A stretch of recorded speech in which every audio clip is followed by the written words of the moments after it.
Tanawa ninyo guys. Gibantayan niya ang iyang asawa kay mangitlog. Nagsige siya saba-saba.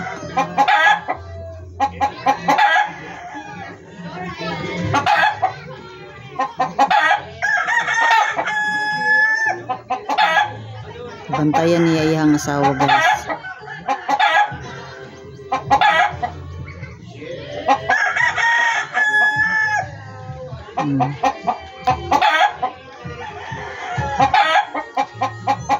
Bantayan niya yung asawa ng mangitlog.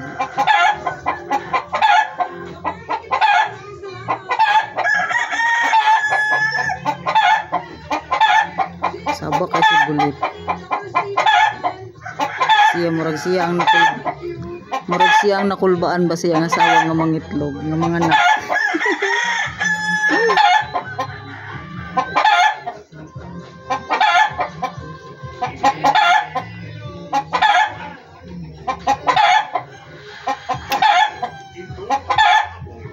Pating saba, gagawin na rin na siya nagsaba-saba.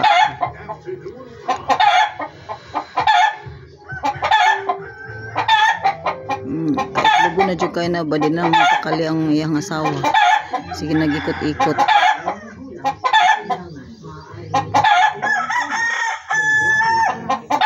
Bantayan ganyan yung asawa. Pati yung saba.